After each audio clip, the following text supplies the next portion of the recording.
মগরাহাট ২ নম্বর ব্লকে সরকারি ঘর বণ্টনে বঞ্চিত সংখ্যালঘু সম্প্রদায়, অভিযোগ কংগ্রেস নেতার।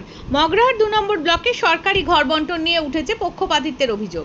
জাতীয় কংগ্রেসের মগরাহাট ২ নম্বর ব্লক সভাপতি জাফর আলী মোল্লা দাবি করেছেন, সংখ্যালঘু সম্প্রদায়ের বহু মানুষ সরকারি ঘর থেকে বঞ্চিত হচ্ছেন। তার অভিযোগ, যুগদিয়া গ্রাম পঞ্চায়েত এলাকায় এই বঞ্চনার চিত্র সবচেয়ে স্পষ্ট। সম্প্রতি ওই অঞ্চলে অভিযোগকে কেন্দ্র করে নানা পোস্টারও দেখা গেছে, যা স্থানীয় মানুষের মধ্যে চাঞ্চল্য তৈরি করেছে। তবে এই অভিযোগ পুরোপুরি অস্বীকার করেছেন মগরাহাট পূর্বের বিধায়ক নমিতা সাহা। তিনি বলেন, সরকারি নিয়ম মেনেই ঘর বণ্টন হচ্ছে, কোনো সম্প্রদায়ের বিরুদ্ধে বৈষম্য করা হচ্ছে না। এই নিয়ে ব্লকে রাজনৈতিক তরজা চরমে উঠেছে। প্রশাসনের পক্ষ থেকে এখনো পর্যন্ত কোনো সরকারি বিবৃতি পাওয়া যায়নি। প্রায় 7 বার তদন্ত হওয়ার পরে গরিব মানুষরা যাদের ঘর নেই তাদের নাম চিহ্নিতকরণ করে তাদের তালিকা প্রকাশ করা হয়েছে।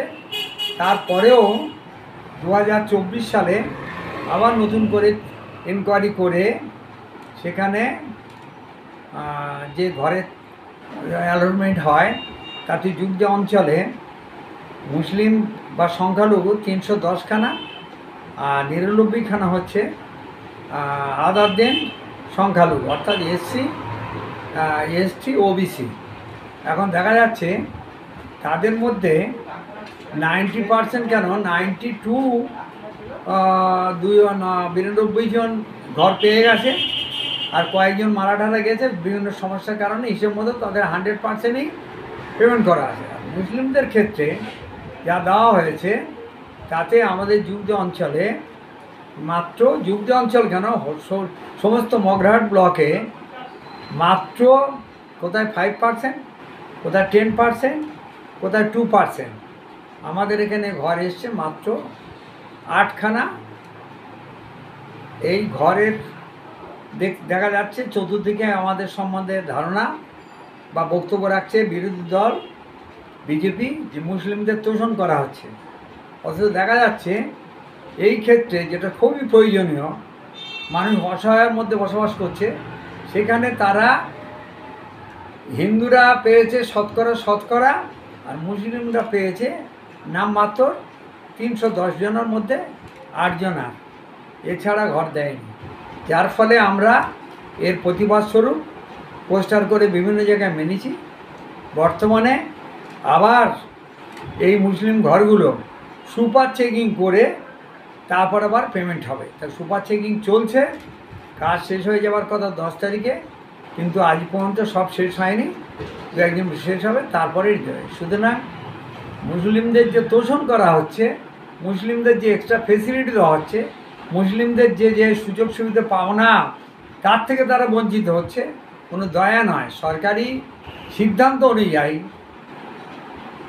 এই আবাস প্লাসটা বাংলার আবাস প্লাস করেছে, হ্যাঁ।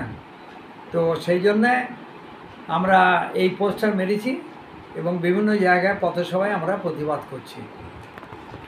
সারা পশ্চিমবাংলা জুড়ে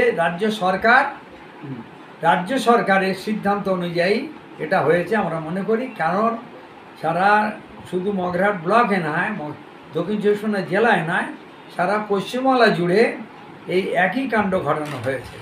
সুতরাং যেটা তৃণমূল পরিচালিত সরকার, অর্থাৎ মমতা ব্যানার্জি, যিনি মা মাটি মানুষের সরকার বলে, গরিবের সরকার বলে, তারাই সেই গরিব মুসলমানদের বঞ্চিত করে, অথচ ভোট আসলে এবারে দেওয়ার জন্য তারা চেষ্টা করছে। আপনারা কংগ্রেস আমাদের বিরোধী দল বিরোধিতা করবে। প্রকাশ্যে যারা গিয়েছে ইনভেস্টিগেশন করতে গিয়েছে, ইনভেস্টিগেশন করে যেটা সঠিক সেইটাই তুলে ধরে। সঠিকটা আমরা তো যাইনি। যুগদিয়া অঞ্চল তৃণমূলের নয়, তৃণমূলের সবসময় বিরোধিতা করে এসেছে, আজও করবে। ওরা করলেও যেটা সঠিক সেটাই প্রকাশিত।